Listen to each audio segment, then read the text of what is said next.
नमस्कार. मी Madhuri teacher. Madhuri teacher standard play group two fifth या नवीन यूट्यूब चॅनलमध्ये तुम्हा सर्वांचं स्वागत करते. थंबनेल बघून तुम्हा सर्वांना समजलंच असेल की या व्हिडिओमध्ये तुम्हाला काय पाहायला मिळणार आहे. तरीही मी एक्सप्लेन करते.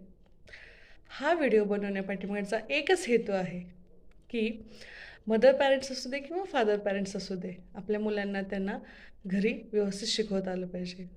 फॉर एक्झाम्पल, जर तुमचा पाल्य प्ले ग्रुपमध्ये असेल किंवा काही कारणास्तव तुम्हाला त्याला प्ले ग्रुपमध्ये ॲडमिशन घेता नाही आलं, तर प्ले ग्रुपचा सिलेबस काय आहे, कोणते पॉईंट्स असतात, कोणत्या मेथड्स असतात, मुलांना काय शिकवलं पाहिजे, काय आलं पाहिजे, या सर्व विषयांची माहिती या व्हिडिओमध्ये तुम्हाला मिळणार आहे. म्हणजे स्टँडर्ड प्ले ग्रुपपासून जे फिफ्थपर्यंत जे इंग्लिश, मराठी आणि हिंदी या तिन्ही सब्जेक्टचं बेसिक नॉलेज, बेसिक ग्रामर या चॅनलतर्फे तुम्हाला समजणार आहे. तुम्हाला आपल्या पाल्याला शिकवायला या चॅनल्स थ्रू खूप इझी जाणार आहे.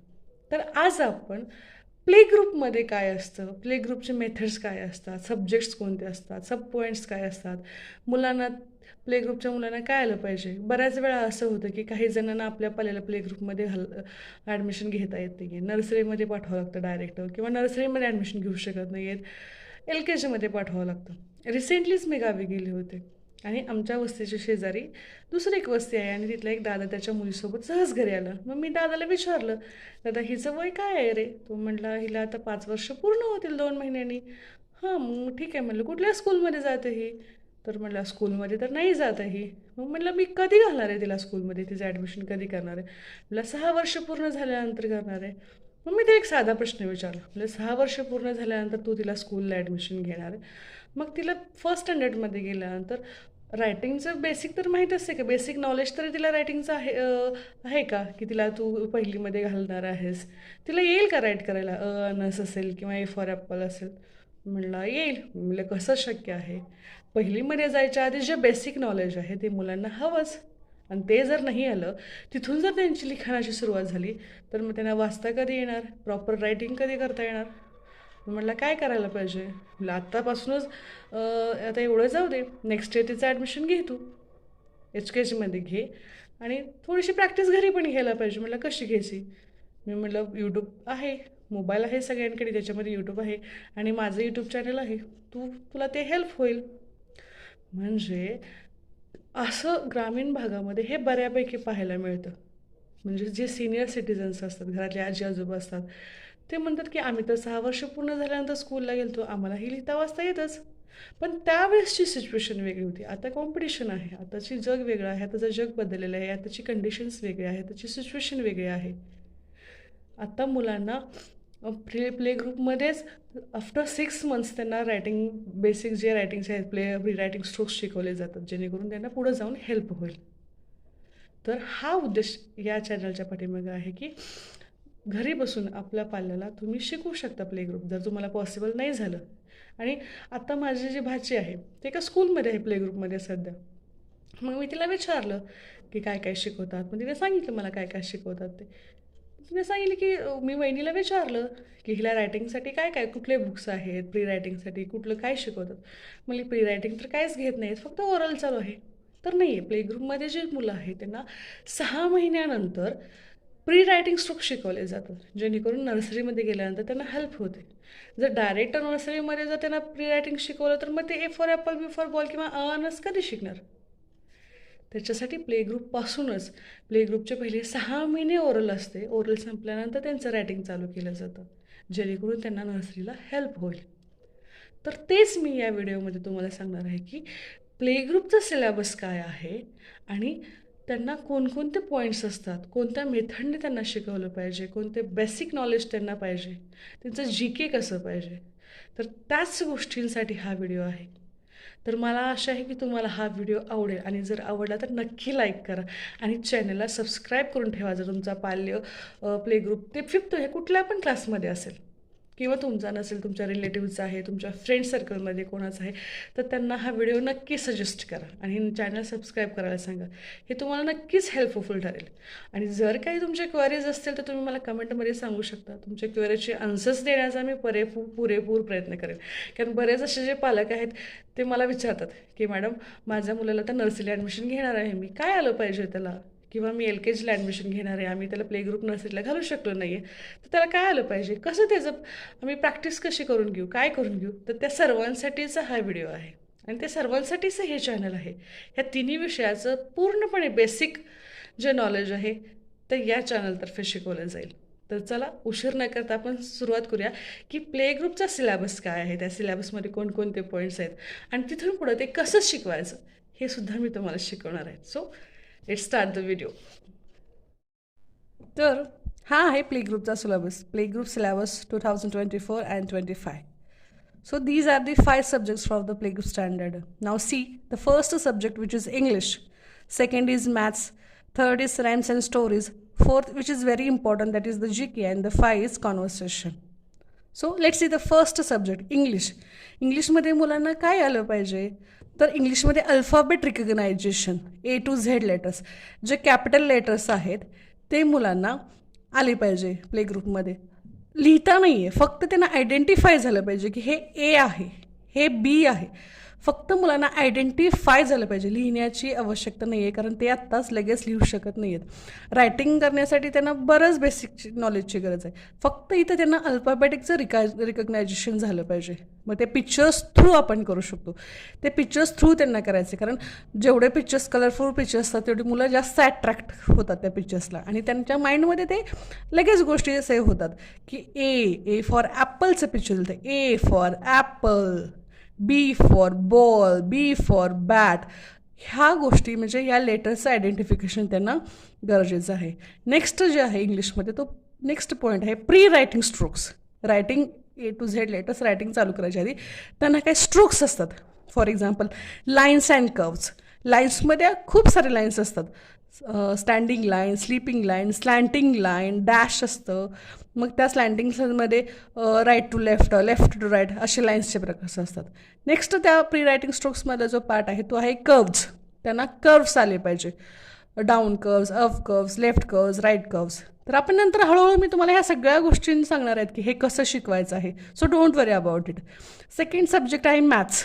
मॅथ्समध्ये मुलांना नंबरचं रिकग्नायझेशन झालं पाहिजे, not writing, only recognisation. 1 to 20 numbers, only 1 to 20 numbers, not more than. Second आहे नंबर काउंटिंग. त्यांना काउंट करता आले पाहिजे नंबर्स, 1 2 3 4 5 असे हे काउंटिंग त्यांना 20पर्यंत आलं पाहिजे.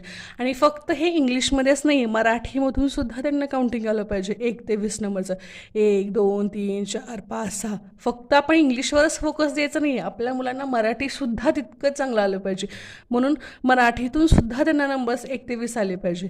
आणि थर्ड आहे शेप्स रिकग्नायझेशन. ज्या शेप्स असतात सर्कल, ट्रायंगल, रेक्टँगल, त्या शेपचं रिकग्नायझेशन झालं पाहिजे. ते आपण त्यांना पिक्चर्स थ्रू शिकवणार आहे. थर्ड सब्जेक्ट आहे राईम्स अँड स्टोरीज. याच्यामध्ये त्यांना राईम्स असतात, छोटे छोटे राईम्स असतात, पण या राईम्स आपण त्यांना ॲक्शन करून शिकवायच्यात. कारण जेवढी मुलं ॲक्शन्स बघतात समोर टीचर्सचं तेवढं त्यांना ते फॉलो करतात आणि त्यांना त्या राईम्स लक्षात राहतात. म्हणून आपण राईम्स शिकवताना त्यांना राईम्स विथ ॲक्शन असं करायचं आहे. सेकंड आहे स्मॉल स्टोरीज. छोटे छोटे स्टोरीज असतात त्यांना, थर्स्टे स्क्रू असेल, हेअर अँड टॉर्टॉईज असेल, अशा छोट्या छोट्या स्टोरीज त्यांना आपण शिकवायच्यात.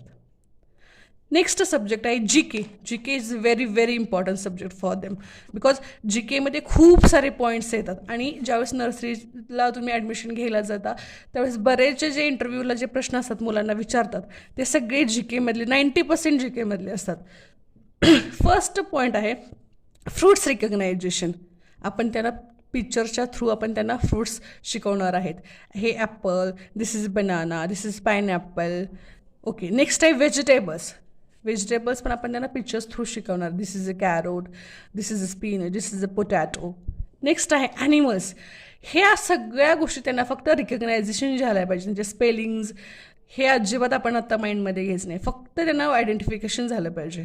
व्हेकल्स असतील, फ्लॉवर्स असतील, बॉडी पार्ट्स नेम्स असतील. बॉडी पार्ट्स आपण बॉडी पार्ट्स दाखवला की त्यांनी त्याचं नेम सांगता आलं पाहिजे. फॉर एक्झाम्पल मी हे सांगितलं तर त्यांनी असं जर मी केलं तर मुलांनी सांगितलं पाहिजे means these are the fingers, या फिंगर्स आहेत. डेज ऑफ द वीक, त्यांना डेज ऑफ द वीक आले पाहिजे, संडे टू सॅटरडे. बट फक्त इंग्लिशमधूनच नाही, मराठीतून सुद्धा डेज ऑफ द वीक आले पाहिजे. सोमवार, मंगळवार, बुधवार, गुरुवार. कारण मातृभाषा आपली मराठी आहे. मराठीतून तर त्यांना या सगळ्या गोष्टी यायलाच पाहिजे. इंग्लिशसोबत मराठीसुद्धा तेवढंच इम्पॉर्टंट आहे आणि तेवढंच जास्त प्रमाणात त्यांना ते आलं पाहिजे. नेक्स्ट आहे months of the year, January to December. Next आहे good habits and bad habits. Good habits आपण त्यांना शिकवणार आहे. गुड हॅबिट्स म्हणजे काय, की डोंट पुश टू अदर्स, दुसऱ्याला पुश करू नये, जेवायच्या अगोदर हात धुवावे, before have the meal wash your hands, after toilet wash your hands cleanly, या सगळ्या गोष्टी. आणि कलर्स नेम, म्हणजे कलर्स आपण जर त्यांना दाखवला तर त्यांना ते कलर्सचं नेम सांगता आलं पाहिजे. For example this is a white, blue, black, brown, red, green असं फक्त सांगता आलं पाहिजे. Not spelling, only identification.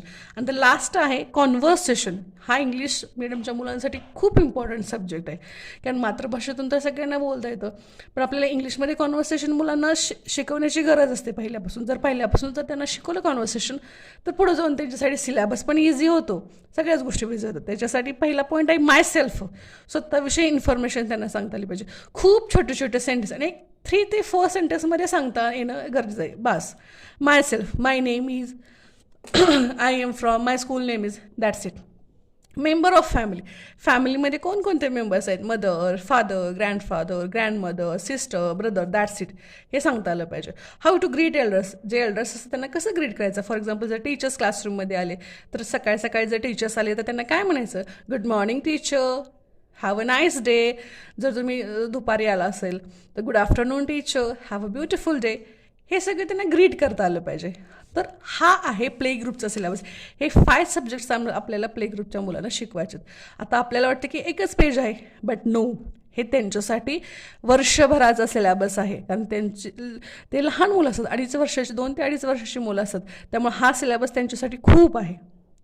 Pre writing स्ट्रोक्समध्ये आपला जास्त वेळ जातो, कारण आपण त्यांना रायटिंगचं नॉलेज देत असतो. पुढच्या क्लाससाठी आपण त्यांना प्रिपेअर करत असतो. त्यामुळे प्री रायटिंग स्ट्रोक्स ह्या खूप खूप म्हणजे खूप इम्पॉर्टन्स आहेत. तर मी हळूहळू तुम्हाला ह्या सगळ्या सब्जेक्टची ओळख करून देणार. हे सगळे सब्जेक्ट शिकवणार आहेत. तर त्याच्यासाठी तुम्ही काय करायचं आहे, तुमच्या घरी जर नोटबुक असेल, पेन्सिल तर नसेल तर तुम्ही ते घेऊन यायचं आहे मार्केटमधून. आणि ज्यावेळेस मी व्हिडिओमध्ये सांगत असेल कोणते पॉईंट्स किंवा प्री रायटिंग स्ट्रोक्स कशा शिकवायच्या, तर त्यावेळेस तुम्हीसुद्धा तुमच्या नोटबुकमध्ये हे काढून मुलांना द्यायला पाहिजे की इथं जॉईन कर, हे मॅच कर, इथं कनेक्ट कर. तर हा आहे त्यांचा सिलेबस. आणि अजिबात काळजी करू नका, मुलं शिकतात. मुलांना जर प्रेमाने, आनंदाने किंवा हसत खेळत शिकवलं तर मुलं सगळ्या गोष्टी शिकतात आणि आनंदाने शिकतात ते. सो नेक्स्ट व्हिडिओमध्ये आपण एक एक सब्जेक्टची ओळख करून देणार, एक एक पॉईंट शिकवणार आहे. सो नेक्स्ट सब्जेक्ट जर तुम्हाला व्हिडिओ जर पाहायचा असेल तर बेल आयकनला प्रेस करा, म्हणजे नेक्स्ट व्हिडिओ तुम्हाला आलेला लगेच कळेल आणि तुम्ही ते ओपन करून तो बघायचा आणि तुमच्या मुलांना शिकवायचे. So thank you for the watching.